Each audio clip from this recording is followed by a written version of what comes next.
Welcome to Apartment Market Dynamics from MPF Research. I'm Jay Parsons, and I'm joined with Greg Willett, the Vice President for Research and Analysis at MPF Research. And today is Shadow Market Day. We're in the second part of our series on what to watch for in 2011 in the apartment industry. And today we're talking about single-family homes and condos that are offered for rent. And traditionally, these have been the wild cards in the rental housing industry. And so, Greg, what do we know about the shadow market? What can you tell us about the role that it traditionally plays versus the apartment market?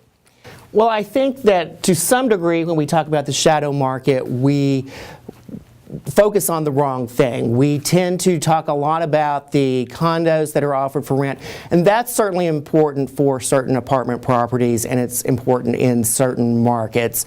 Examples would be the downtown Chicago area, the urban core in Miami. But for most apartments out there, what you have to be concerned about in the shadow market category would be the rental single-family homes, and particularly out there in the suburbs, and particularly in the first ring suburbs. Those are the ones where you've got the trade-off between people renting a larger apartment unit or going into that single-family home, which is often going to be at about the same price in those locations.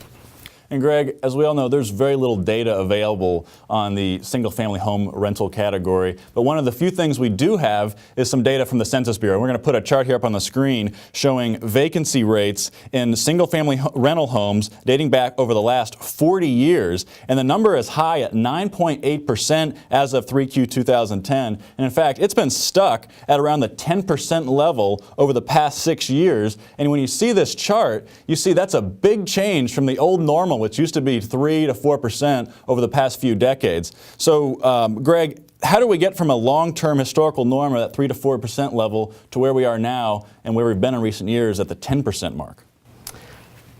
You see on the chart, Jay, that that number started going up in the mid-1990s, and that was really evolution in housing choices. And it came down to that's when we started to get rejuvenation in the urban cores across the country, and the rental product in the urban core is obviously apartments rather than single-family homes.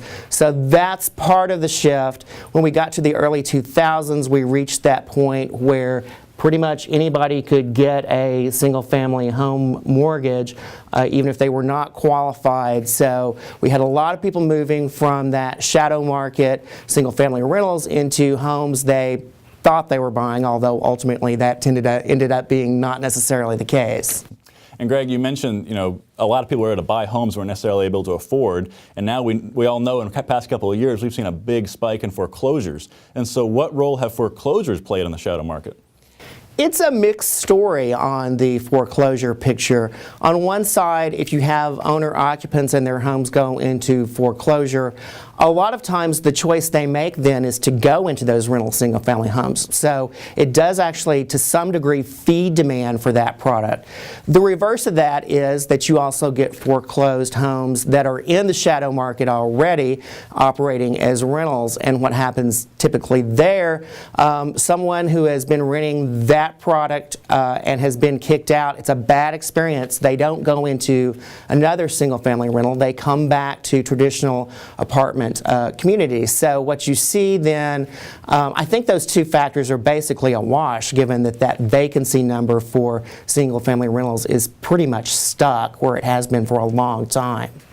And Greg, you mentioned earlier that the role of the shadow market varies a lot by metro. And so as you work on your forecast for 2011, what metros are you particularly concerned about in terms of the apartment market? Are you concerned that the shadow market could play a big role in the apartment market's performance?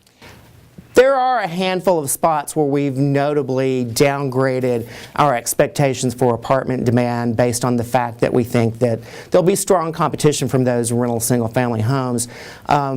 Key examples are Atlanta, the Inland Empire area, Tampa, Las Vegas, and Phoenix, with the results there focused mainly on the west side. And what really comes into play there also is that when we had the little bump in single-family home sales in late 2009, early 2010, a lot of that product was bought by investors. And so that means it's not necessarily out of the rental pool forever, and some of those homes will be available for lease again. Thank you, Greg. And as Greg mentioned, this is a topic that could really vary not only by metro, but also by neighborhoods within metros. And so obviously these regional managers are going to be listening to their on-site property managers to find out what's really going on in those specific neighborhoods, because consumer attitudes toward the shadow market can really shift on a dime, and we've seen that in the past couple of years.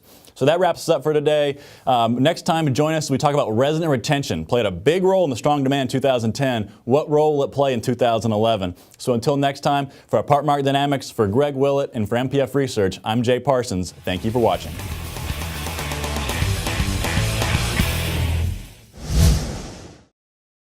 Want more? Go deeper with NPF Research's apartment market reports.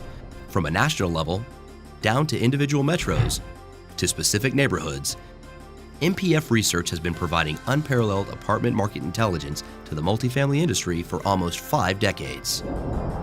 Learn more by contacting us at 877-284-4938 or visit www.npfresearch.com and click on Market Reports.